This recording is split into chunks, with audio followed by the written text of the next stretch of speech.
Hello, hello, hello, hello, world. How's everybody? This is your host of Aim to Purpose Spiritual Empowerment Hour, Louise Hicks, and I am coming to you with part two of Black Farmers' Huge Losses, Political Sabotage. I shared with you in part one with Vicki Dillard, who brought some great facts. I gave my perspective because this is a subject that's very dear to my heart because of my grandfather being a farmer and knowing what he suffered, the atrocities against him as a Black farmer. So, therefore, let's get started. Please share, share, share. Leave your comments, give it a thumbs up, and please, by all means, like, and like. And again, thank you all for joining me and supporting me, subscribing to my channel. I really appreciate it. And with this part two of Black Farmers' Huge Losses, Political Sabotage, I'm going to share another video with you. This time it's with Tim Black from Tim Black TV. And he is fired up, rightfully so, because we're talking now, as you know, the Democratic National Convention is in progress now, started on the 19th of August, 2024. And I believe it ends tonight, if I'm not mistaken. They've had celebrities after celebrity speaking, and it's amazing what some of these, well, it's ridiculous, I should say, what some of these celebrities are saying. And they're not our leaders. I, for one, can speak for myself. I have never had celebrity fever. And all of it has to do with the way I was raised from a child. And not only that, my surroundings, seeing, and my adult life, because I am 73. I'm a baby boomer. And I'm not buying into this pandering for the one snake with two heads, the Democrats and the Republicans. And I speak more about the Democrats because as Black people, we have been voting Democrat in office for decades. And as we get into this video of this podcast, you will see more why we have to get off the Democratic plantation because that's all it is. It's another method of enslavement. Because if it wasn't, why, after all these decades, centuries, 250 years of slavery, and now about 250 years after, we are still out here fighting for freedom collectively. And I know what I'm talking about because I've lived it. And I'm so happy to see the Gen Xers, the millennials, and the Gen Zs not jumping on the bandwagon and not demanding anything for our votes. We need to step up as baby boomers and support these young people because you have to remember you have generational offsprings up and coming. And if you see the struggles that Black people are having now, what do you think is going to happen to them? Because things are not getting better. We need to educate our children. First, you need to educate yourselves because some of us don't even know our history. We don't know the historical facts behind the Willie Lynch syndrome. Do you know who Dr. Claude Anderson is? Do you know who Dr. Joy DeGruy? Do you know who Marcus Garvey is? Do you know who Fannie Lou Hamer is? If not, I'm sure you know Dr. Martin Luther King, Rosa Parks. Some of you, I guess, I'm thinking you know them. If not, I would think you would. Malcolm X. But what about the others who are out here fighting for freedom? So think about this when you are in the voting box. And if you choose to go and vote, because unless I see an agenda, for us as Black people, as well as in implementation strategy or strategies, I'm not voting for either Trump or Kamala Harris. And some people are saying, well, I'm just voting for her because she's a Black woman. Is that a good reason to vote for somebody? Shouldn't we be concerned about the policies that will empower us as Black people who have been in this country longer than any other ethnic group? The only ethnic group in this country that has gone through chattel slavery. No one else has. And think about all these illegal immigrants under your current administration, Biden and Harris, that are coming into the country, taking over your neighborhoods, being given all kinds of perks, free housing, free education, free money, free food stamps, free everything, and haven't done anything in this country but come in. And many of them are even committing crimes.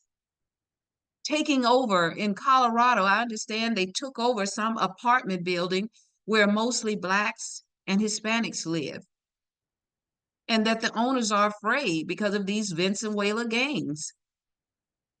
So we have to think about that vote. And in my part one, I dealt with the farmers on how they filed a lawsuit. They weren't given anything. They filed a lawsuit. And this has been going on as I gave you the statistics, and I'll give them to you again in this podcast. The statistics of white farmers from 1910, 20 up to 2017, 2022. And they're talking about $2 billion. So let's go ahead and listen to the podcast here with Timblack, and let's see what he has to say. And I will give a comment from time to time, but he says it all, really. Let's share.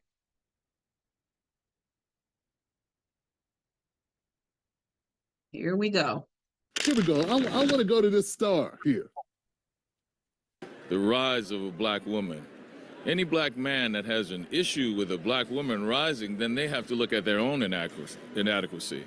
What would make you so fearful of someone who was so beloved of you, who was so beloving to you, like your mother and your grandmother and your aunts and your sisters, that you cannot be proud and embolden yourself when you see someone from your community rise up?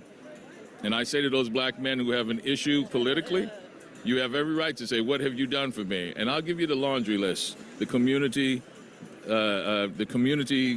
banking system and legislation from the 90s, the $2 billion that the Biden-Harris administration just gave to Black farmers, the empowerment zones. They didn't give that to Black farmers. That's a settlement. You tap dancer.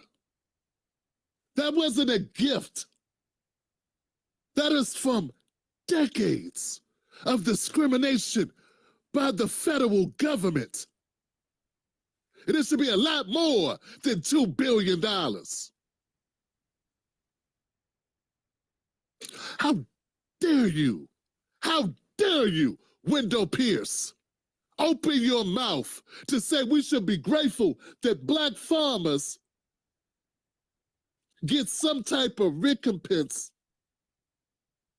and settlement for being shut out by the U.S. government. The USDA purposely omitted Black farmers, gave them less collateral, gave them less support, overlooked them, while funding and supporting white farmers for decades.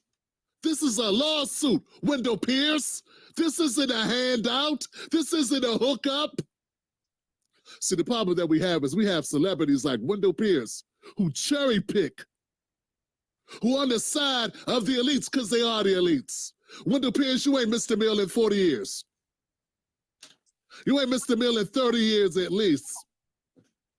Why can't you just act on the wire, bro? Why you gotta come out and act like you have an inkling of understanding of what's going on? Those black farmers should not have had to have a lawsuit, Wendell. They don't need a settlement. They needed their government to treat them with respect and treat them like human beings and citizens of this country. That's what we needed them to do. That would be far better than a settlement 2-3 decades later, Wendell Pierce. And how dare you? I mean, how dare you stand in front of black people and tell us, hold on, brother to brother, Wendell, how dare you sit up here, bro, and tell black men that we are deficient, that we are maladjusted if we do not endorse, support, or vote for a black woman for the highest office in the land, who we have no, if we have no belief system based on that person, based on their actions, that they have our best interest. I sat and watched Kamala Harris give her speech when she wrote out her economic plan, and I heard a lot of words come out of Kamala Harris's mouth. A lot of words salad, a lot of words, and some lofty words as well. But you know what word I did not hear out of Wendell that you have no problem saying here in this clip? Black. She didn't utter the word black out of her mouth not one time, Wendell.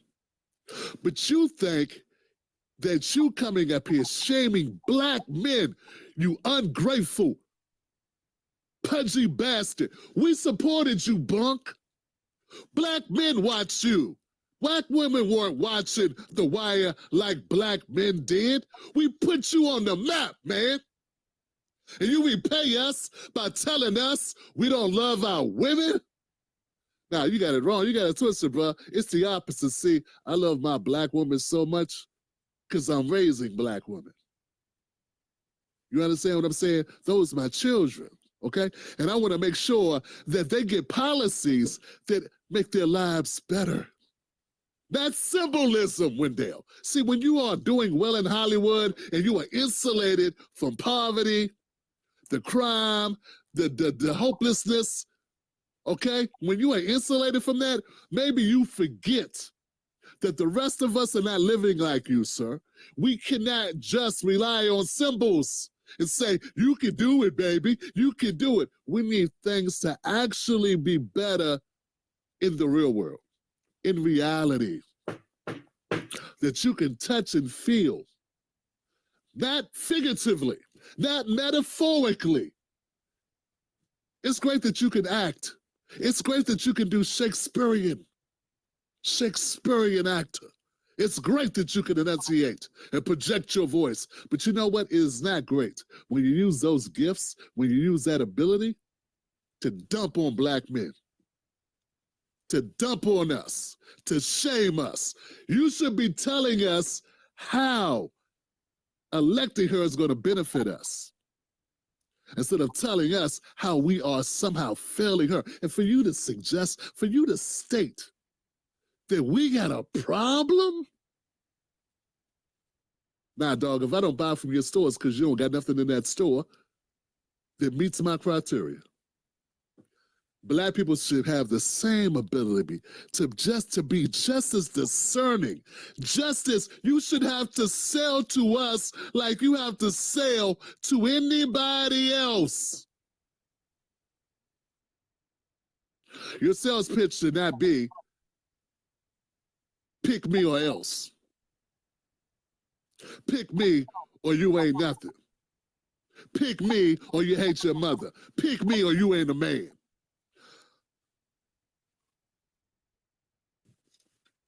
Folks,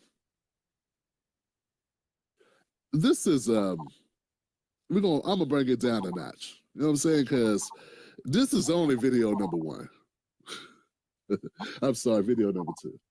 We just getting started, you know what I'm saying? We just getting started. I can't start on 10. If I start on 10, where's there to go, Timblack? Wendell Pierce, you're not converting anyone. How about that? How about we put it this way? Wendell Pierce, this speech you gave, this thing you're doing with smiling Joy Reid, you will convert no one. No one. You're not helping Kamala by doing this. You're hurting her. Because when black men feel slighted, a weird thing happens. We don't do what you want us to do. Let's take it a little bit further. Ladies and gentlemen, Spike Lee. At the Democratic convention, what does it mean for you to be here to see Vice President Harris as the Democratic nominee? Okay, let me elaborate a little bit before we get into Spike Lee about Wendell Harris. How dare you to address us as Black mothers? After all, I just did my part one, and again, I am Louise Hicks, 73 years of age. This mad Black woman, motivated and determined to support and elevate our people to a higher level of consciousness. That's what the MAD stands for, M-A-D, motivated and determined. And I am with Tim Black all the way, because how dare you and the other celebrities, as he spoke about, haven't missed a meal since you've been in your position. You don't even come together collectively to support the Black family or the Black community. And now you're out here trying your best to act like a leader and tell Black people what to do. I don't even know who you are, really, Wendell Pierce. I've seen you, I think, before, but I don't know who you are because I'm not into celebrity fever. Never have been, because I was raised differently. And I know what Black farmers, how they suffered when there wasn't even 1 million Black farmers compared to 5.4 million in 1920. And they only had 16 million acres of land. And of course, with white farmers having I'll give you the exact number because I love to do my due diligence research. And I read this article in the other part one of this. In 1920, white farmers, and we're talking about white farmers, had 5,498,454 farm operators, farmers, white farmers, and we're talking 1920, compared to 925,708. 925,708 Black farmers. And by 2022, there were 32,700. That's a loss of 893,008 farmers between 1920 and 2022. And you have the audacity to talk about Black mothers, a mother who gave birth to you as well, Wendell Pierce. How dare you? I have 2 Black sons. One is 50 and the other one is 43. And if my son said anything as disgraceful and degrading and disrespectful to Black people that you have said, particularly our Black men, I would be ashamed of my sons. You're not any help to Black people speaking like this. You need to go and to educate yourselves. A lot of you celebrities out here, and some of you are baby boomers, but you have your money, but Black people collectively are struggling because of lack of resources that have been stolen. It's been stolen, generational wealth stolen from Black people. It has been spoken about. If you go and do your research, Black farmers have lost $120 billion. And you're talking about what they have just allocated to Blacks, which I know the Black farmers are grateful, but they had to file a lawsuit to get it. And guess who was in power during many of these years? For 14 of them, from 1933 to 1947, Democrats were in power in the Senate as well as the House. Democrats. And a Democratic president, Roosevelt, Franklin. And we can go further, more in modern day, with the Kennedy era, the Obama era.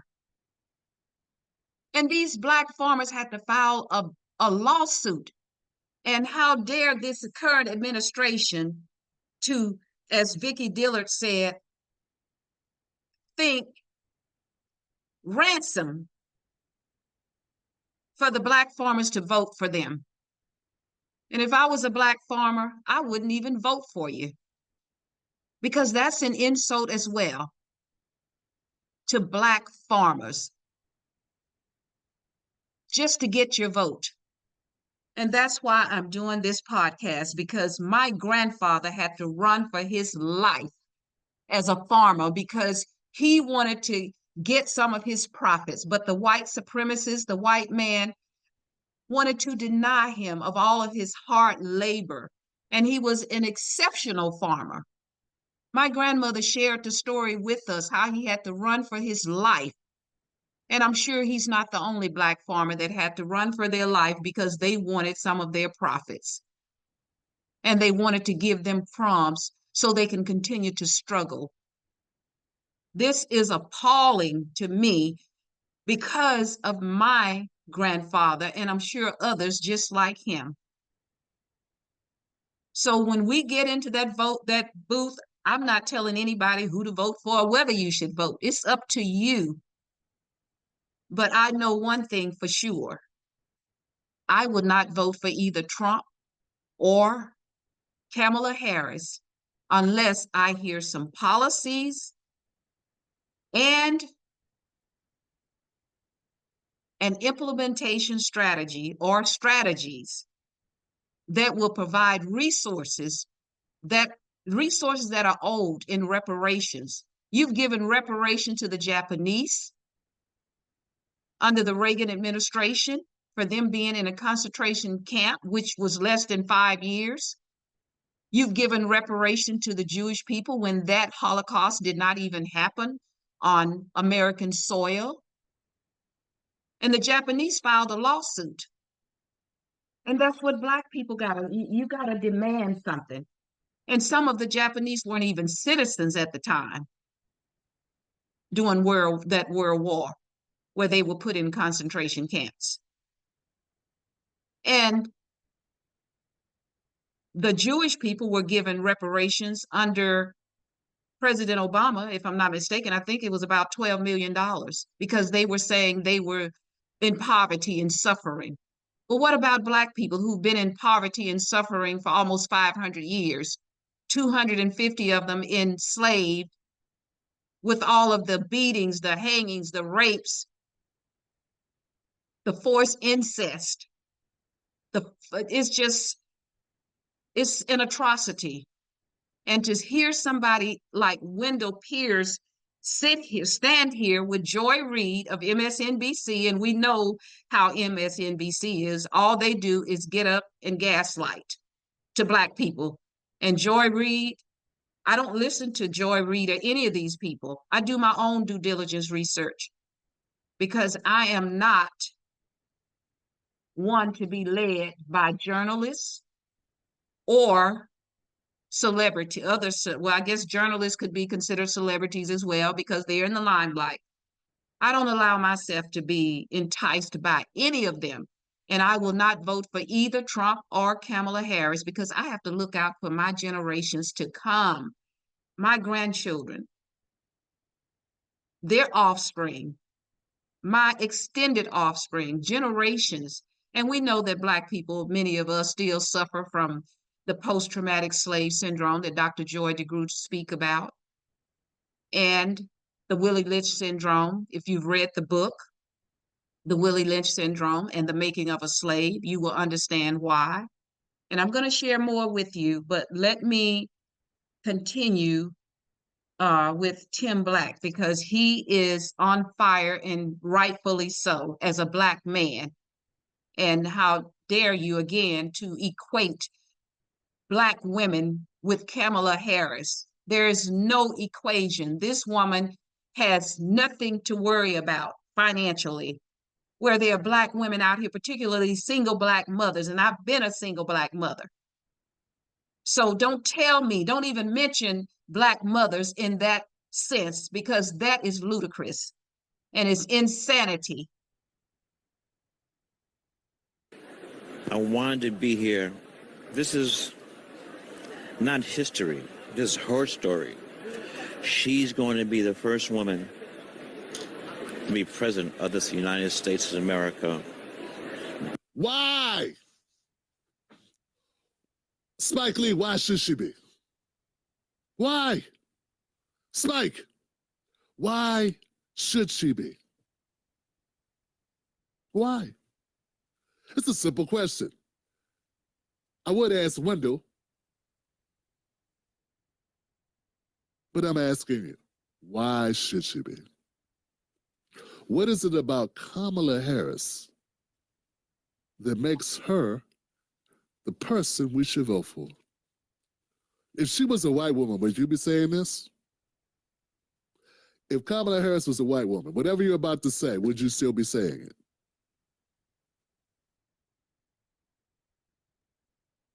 Blended family, you know, the whole Howard University, HU, you know, so this is a amazing moment in the history of these United States and America. And we got to go forward, not backwards. We got to go forward. We got to advance. You know, to bring equity around this nation where we will lead the world. So you just pulling shit out your ass. You don't know what you're talking about, Spike. You got some talking points. Someone gave you talking points, and you're using them right now. Stop remembering what they told you. Stop remembering what you heard some goofball say on CNN or MSNBC, and speak from your heart about why this is the one. This is the person.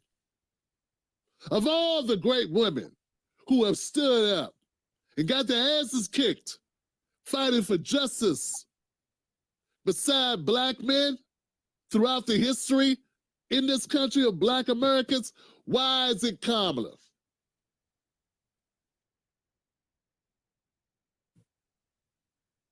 Let's see if he gives us an answer. If he gives us an answer, I'll respect it. If he gives us an actual, tangible answer from here, somewhere here, instead of something he memorized. Let's go, Spike. you know, I travel a lot of times outside the United States, and when this guy was president, people, total strangers, would pull me and say, "What the hell is going on?" Donald Trump. Yes. I try not to say his name, but people. You know why they said that, Spike Lee? You know why they said that, Spike?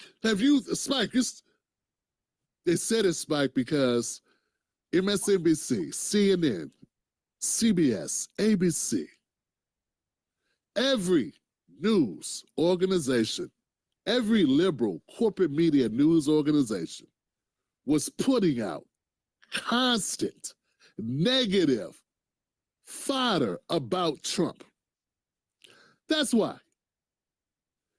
On paper, for policy, he was pretty much just a regular Republican. Nothing earth-shattering. But when you have a media that's constantly bombarding the media's landscape, constantly bombarding the airwaves, constantly bombarding radio, print, all forms of communication with negative publicity for 8 years, since 2015, about one guy. Yeah. They're wondering what the hell is going on, Spike. You should be smart enough to deduce that. Media make you believe whatever it wants you to believe. But if you look at his policies, I'm not saying I was excited about them, but pretty much they weren't crazy. They were just kind of run-of-the-mill policies. Run-of-the-mill policies for a Republican or for a Democrat, really. I mean, come on, guys. Clinton's policies were shit. I know he was your buddy, and you liked him because he could play the sax. You were one of the choir. You were one of the choir for Clinton.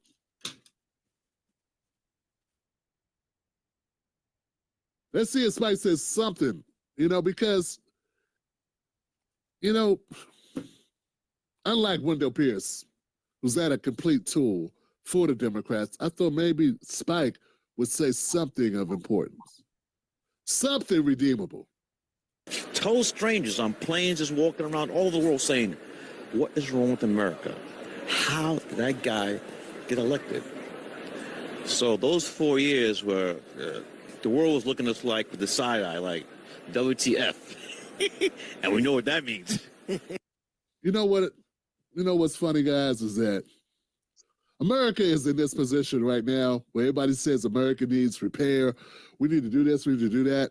You know, the Democratic Party in the last 16 years, the Democratic Party have had the White House for 12 of those years. For 12 years out of the last 16 years. That's 2004, 2006, 2008. Since 2008, Obama. Since 2008, say for 4 years, it's been run by Democrats in the White House. Why isn't America much better off? You mean to tell me that 12 years, 4 years of Trump destroyed 12 years of prosperity with the Democrats? Is that what you're telling me? Is that what you're selling us? But see, Spike, you don't know anything about this. You haven't even done that simple equation. That's a very basic equation. And I'm asking you very common sense, like basic stuff. Bro, if the Democratic Party's done so much for Black America, what should be your primary focus? Because Spike, ain't a lot of white folks rushing out to see she's got to have it. Okay? Or the Bloods. Okay? It would make sense for you not to dump on Black folks, because this ain't 2008. Black people are waking up in mass to the BS of the Republican Party and the Democratic Party. You are alienating people that potentially would go see your films. But what I'm posing to you is a basic question, man. It's a basic premise, bro. The last 16 years, it has been Democrats in office, except for 4 years. There's a Democrat in office right now. What did Trump do to destroy America in 4 years that could not have been repaired or mitigated by the other 12 years of Democrat? See, I see it this way. This is how I see it. Ain't a whole lot of difference between Democrats and Republicans. It's a whole lot of difference in the narratives. It's a whole lot of difference in the propaganda. It's a whole lot of difference when you talking heads, you and Wendell Pierce and the rest of y'all coming out having something to say. But based on policy and what gets really done, the tax breaks, the investments, the funding of wars, the sending money out to other countries, that's pretty much a bipartisan or a nonpartisan effort. Both parties take part of all of that. The only thing different is the way that the New York Times writes about it or the Washington Post writes about it, the way NPR just explains it, the way MSNBC tables it, the round tables that CNN conducts. Ain't a whole lot of difference on the meat. Y'all still make the sausage pretty much the same way. They don't live in the real world with regular people. They don't need the politics to work for them. They don't need the Democratic Party to do anything for them. To them, it's like just choosing what to watch, to stream. It's no big deal. They just rather see Kamala streamed than Trump. That's it. That's all. It's really no difference to them. They're going to live in the same house they were going to live in, regardless of who gets elected. They're not worried about, are the schools going to be better? They're not worried about, wow, Black people don't own anything. Wow, we're sending all this money to Israel, all this money to Ukraine. They're not worried about that. What about money to my town? What about what's going on in my community? See, that's the last thing these guys are worried about. So they get to be cavalier and don't give a damn and talk about all other types of stuff and be worried about where they're going to party at, what shoes to wear to the next event. who gonna be buying liquor? Where, where the tailgate party at? Like they're worried about things that they're not concerned with. See, some people need politics to work in the right way for them, and some people are insulated by money. The last thing you want to do is listen to people that are insulated by money tell you what you need to focus on, because their focus does not align with yours at all. They are good, okay? Thank you, Tim Black. And for those of you who are not familiar with Tim Black, you need to check him out. And again, I am Louise Hicks, your host of Aim to Purpose Spiritual Empowerment Hour. Please share this video because we need to sharpen one another's tools so that we can be more aware and stop just voting to be voting or voting because of somebody's skin color. We need to be voting because of policies and implementation strategies that will empower us as Black people. We need our own children to be educated to understand the historical facts of chattel slavery when white supremacists want to just wipe it out if slavery never existed. And we're the only people that they want to wipe out our history. I have never heard any of them say, forget the Holocaust. And it didn't even happen on American soil. It happened in Germany. And they haven't told any Japanese to forget they were in concentration camps. And that lasted, what, less than 5 years or 5 years here in America due to the war? When slavery has gone on for almost 500 years, because in so many senses we're still enslaved. And I can attest to that because of my own experience as a Black woman here in America, discriminated against in housing, workplace. I have had to act as my own attorney in California. So don't even think that this stuff goes on in the South. No, it doesn't.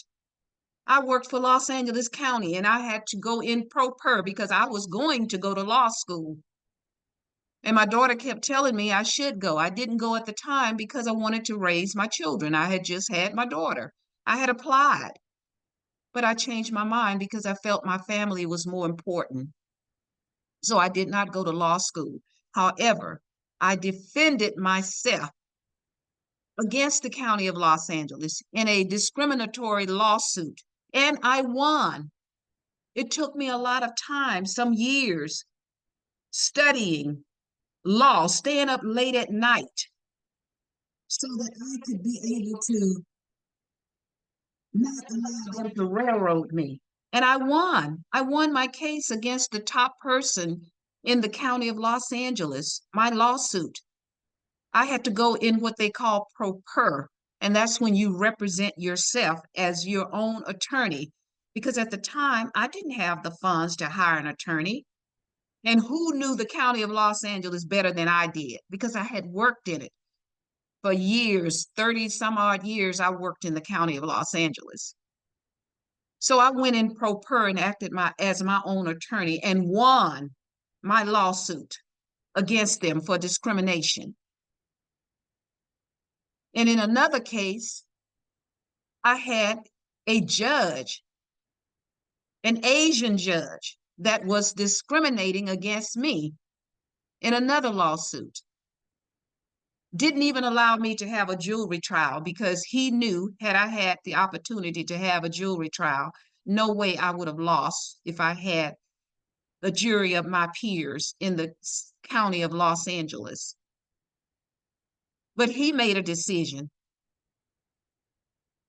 And I don't know whether the judge is still there or not, practicing. So we have judges that are discriminating against Black folks, lawyers that are discriminating. However, I had a decent lawyer at that time, but I defended myself in my other case and I won. And I've had to do small claims cases against corporations and I've won those as well. because law I love. I was going to go to law school.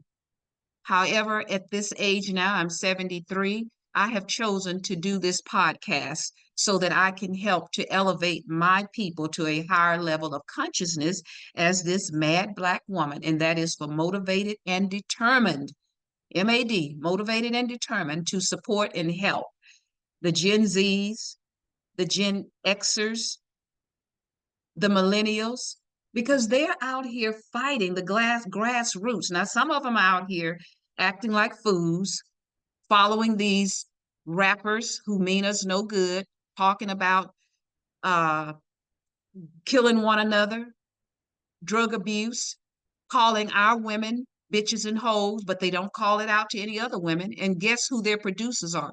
Jewish people. But they won't allow them to do that to their own people. So that tells you something about the mental illness within the Black community, as Dr. Joy DeGruy talks about in her book, Post-Traumatic Slave Syndrome. And you might want to go out and get the book. It's called Post-Traumatic Slave Syndrome: America's Legacy of Enduring Injury and Healing by Dr. Joy DeGruy. And that's Joydegruy, Dr. Joy DeGruy. And by all means, Dr. Claude Anderson, Black Labor, White Wealth, the Black History Reader, Powernomics. We have to empower ourselves and sharpen one another tools, as that scripture says. And I spoke about this in part 1. As iron sharpens iron, so one man sharpens another. Proverbs 27:17. And I always tell you about 2 Timothy 1:7 that says, "For God has not given us the spirit of fear, but of power, love, and a sound mind." And know this power comes first, because we have no power. We have no ownership, as Timblack has so eloquently spoken in this podcast that I presented to you.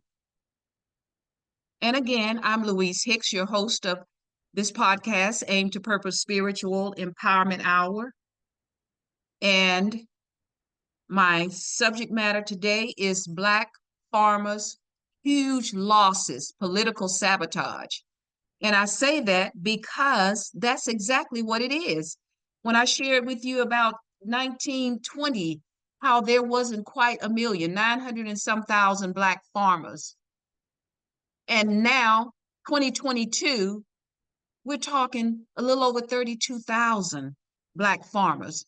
And then they talk about this Wendell Pierce has the audacity to talk about what the Democratic Party, Biden and Harris, just did, $2 billion, which is nothing but ransom money to get a vote, because it doesn't say for Black farmers only. It's for Black farmers and other minorities. That's nothing but a scam in order.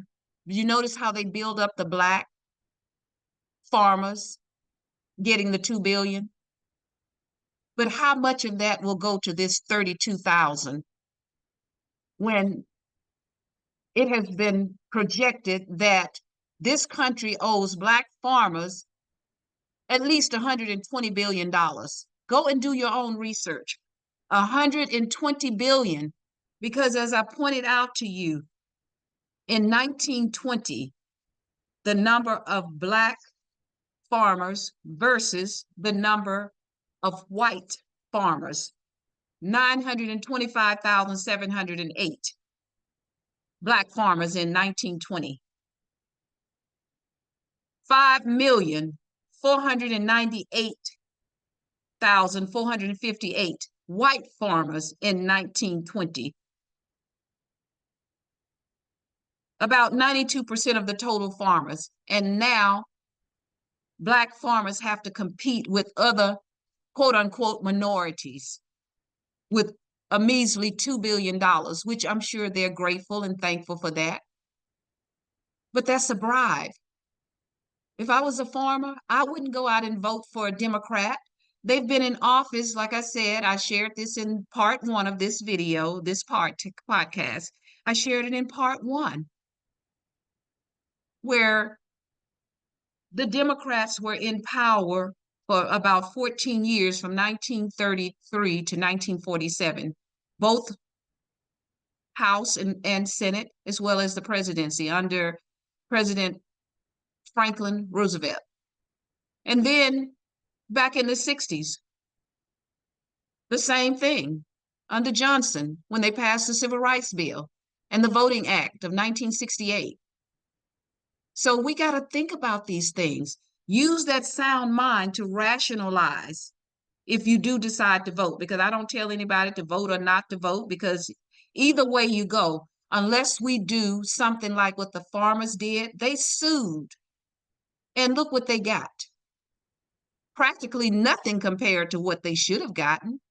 And they've been fighting for decades. I just shared with you the statistics from the USDA, United States Department of Agriculture. Go and do your own research. Pull up the statistics of who was president during what era and how these farmers had to fight and how many losses, nothing but political sabotage by both parties. And that's why I always tell you, they are one snake with two heads, a blue head and a red head. So we have to wake up and start making them accountable for our vote. And stop voting for people like one Black lady on a podcast. I heard her say, well, I'm just voting for Kamala because she's Black. And see, that's an enslaved mindset, to vote for someone just because they are Black, like we all did pretty much when Obama became president. And what situation are you in now after Obama's 8 years, President Obama, 8 years of presidency? Where are Black folks now? Some of us are worse off. And Tim Black did mention about the Trump years, 4 years versus 12 years of Democrats in office. And I call them Demorats because that's what they are, a bunch of rats running around with their shields, pandering to Black folks. And I'm so happy to see our Gen Zs, Gen Zs, Gen Xers, and millennials stepping up to the plate, our young people. And I have 2 Black sons and a Black daughter. And I'm thankful to see the number of Black women. We just need to see more of these baby boomers not be like Jim Clyburn over in South Carolina, how he's trying to tell the Black young people something. And he needs to go and sit down and retire. And some of you baby boomers, what about your offsprings to come? Your grandchildren, your great-grandchildren, your great-great-grandchildren. Shouldn't we be looking for policies and implementation strategies so that we can empower our children and our children's children, so that we aren't out here just doing nothing? And let me share one more little thing with you quickly here. And I'm going to close out. Now, this is the, I did this because I wanted to make a point, and I've already read it in part 1. This is part 2, Black farmers, huge losses, political sabotage. When you've lost $120 billion and you had less than 1 million, and please go and listen to part 1, because there are things in part 1 that I'm not, for time's sake, I'm not repeating in this, but I will repeat this. In 1910, Black farmers owned 16 million acres of USA farmland, only 1.8%. In 1920, USDA, that's the United States Department of Agriculture, records 925,708 Black farm operators, 14% of all U.S. farmers. In 2017, Black farmers owned 2.9 million acres. From 1910, from 16 million acres of farmland to just 2.9 millions of farmland in 2017. Acres of land. Only not even a 0.32% of USA farmland. By 2022, only 32,700 Black farms and ranch operators, that's included in this, which was only 1.24 Black farmers. And like I mentioned earlier, in 1920, there were 5 million now, compared to less than a million Black farmers. 5,498,454. That's the number of white farmers in 1920. And Tim Black has given you information about what I don't need to repeat because you heard it from him. And I read to you earlier too about 581,068 of these farmers were foreign born out of this 5.498,498,454. 581,068 were foreign born. So it's just like it's happening now. The migrants coming in and they're giving them everything. And as he mentioned, Ukraine and all the illegals coming in, just giving them bundles of money. But they claim they have no reparations. They got to do all these studies. They didn't do a study for these illegal migrants, and some of them are committing crime, they're killing, they're robbing, and they're giving them everything, housing, money, our tax dollar. So let's wake up, my people. And again, Louise Hicks, your host of Aim to Purpose Spiritual Empowerment Hour. Please share, share, share. We must educate ourselves and our families because charity starts at home. So share, share, share.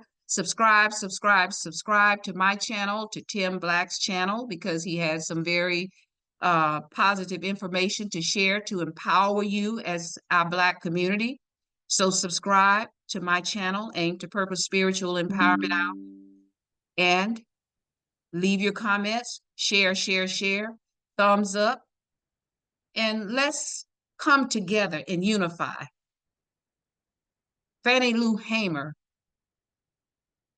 had a short life because she wanted to bring us together to get our own political party. And that's what we need to be working on, getting our own political party. That is vital. And I'm so grateful and proud of our younger Black men. And I wish some of our baby boomers like myself, and Spike Lee is a baby boomer, but I don't pay a lot of baby boomers any attention because some of them, and this is no disrespect to them, however, they need to step up to the plate because what is going on now is sad. Many of us are stuck in drowning, and many of us are stuck on stupid, SOS and SAD, stuck on stupid and sad and drowning. And we need to wake up. I got out of the Democratic Party when I was in my 30s, and here I am 73, because I'm looking to see policies, empowerment, demands, reparations, and it's nothing that's being given to us. Nothing. Like I shared with one person that had made a comment about we should go and ask Africans for reparations because we were sold, our ancestors, the Africans were sold. However, nobody had asked them to come over to Africa and buy them. If you go to the grocery store, to the market, you got a lot of commodities there. Nobody put a gun to your head and said you have to buy this, you have to buy that. So to my response to that person was, nobody forced the white supremacists to go to Africa and buy people and then write a constitution and deem Black folks, their property, less than a human being. The rapes, the hangings, the tortures. Like here, look at this at the bottom of my screen. This Black man, and he has a name, I don't recall the name right now, with all the whippings that he got. The whippings. What kind of person? It has to be an animal almost to beat another human being like this. And a lot of our ancestors were beaten, like I mentioned earlier. My grandfather had to run for his life. And we're talking 40s and 50s. He was a farmer, an exceptional farmer, had to run for his life because he wanted some of his profits from his farmland. And he didn't have but a little tiny farm that he was raising for his family, because back then it was difficult for Black folks to even get a job. And even now, when you go to these jobs, you're traumatized and tortured. I'm speaking from experience as a 73 years of age Black woman who has gone through it, had to file lawsuits because of discrimination in California, Texas. It's all over the United States. It's not just limited to the South. And then we have to break the chains. Here, I put this down here because these are chains that we are still enslaved in the mind, so many of us, like Spike Lee. These people have their living made. And this other gentleman here, Wendell Pierce, and all the others who have their nice homes they can sit in, their cars, they're so materialistic. Some of them got 10 and 15 cars, luxury cars, millions, and they can't even come together and unify and build decent facilities, hospitals, financial institutions, educational institutions, food industries, distribution centers. That tells you a lot about their mindset. So why would you listen to these celebrities such as Steve Harvey, Ricky Smiley, D.L. Hughley, Joy Reid, Charles Barkley, Stephen A. Smith, and many more, many more? Instead, listen to Dr. Claude Anderson, Dr. Joy DeGruy, Dr. Umar Johnson, Dr. Boyce Watkins. And there are more out here. I just don't have the names in my head to reference them right now. Read more, read, and read some more. You have YouTube University. There's so much information out here that you can use, because these celebrities mean you no good. They're not going to do anything to benefit you. They have the money, but what have they done with their money? They are self-serving. And I'm one to speak up and speak out. And again, I'm Louise Hicks, your host of Aim to Purpose Spiritual Empowerment Hour. Please, again, subscribe to my channel, subscribe to Tim Black's channel. And this is part 2. Part 1 was Vicki Dillard. I shared. Subscribe to Vicki Dillard and the Diaspora News channel. Subscribe to some of those channels that's going to benefit you, and listen to those people that are going to benefit you. Read books that are going to benefit you. And by all means, educate your children. I educated my children. I would take them to the library in the summer, get books, make them write book reports. I didn't let them sit idle and play video games the whole summer and do nothing to educate and empower themselves. These are our future leaders if you live long enough. So we need to stop listening. I've never had celebrity fever. Never have, never will. That's why I got out of the Democratic Party at the age of, in my 30s. I may have been 32 or so. So with that said, again, Tim Black, thank you so much, because you really educated. You educated so many of these celebrities out here, whether they pay attention, because they're not going to miss a meal. It's the collective Black folks that are missing meals, not them. So they don't care. And they've proven they don't care. So let's empower ourselves. We must come together and empower ourselves to get the scars off of our ancestors' back. Fannie Lou Hamer, who fought for freedom. And let's remove those invisible chains. Let's remove those invisible chains. And baby boomers, please, please, please think about your offsprings to come, because generational trauma is widespread within the Black community, and we need healing. That's why I've advocated about these books and the people that we should be listening to. And again, Louise Hicks, subscribe to my channel, Aim to Purpose Radio.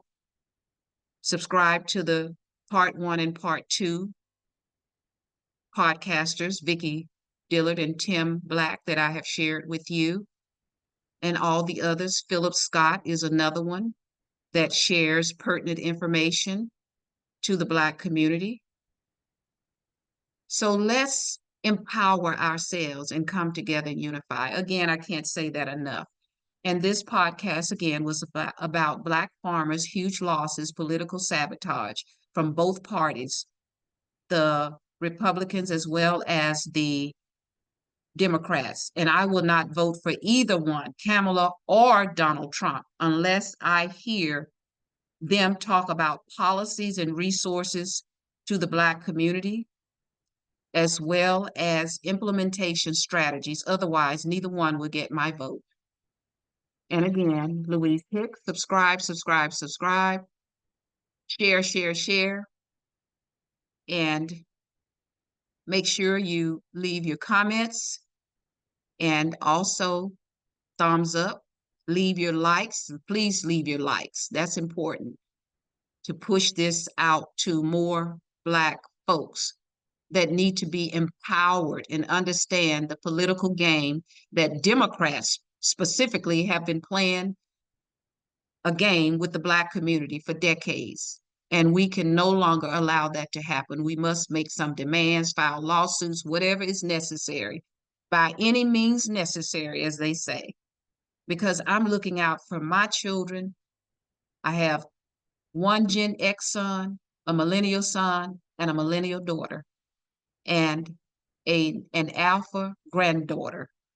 And I'm looking out for not just my family only, but the Black community at large. So again, Louise Hicks, thank you all. I appreciate all of your support, my supporters, the new ones. Thank you. I appreciate you, and much love. Always remember, your power lies within you. Let it loose, because your destiny is your command. And stay tuned for the next video. Much, much love. Much love. And I'm going to stop sharing, and I'm going to close out. Thank you so much again, and see you in the next video. Bye-bye for now.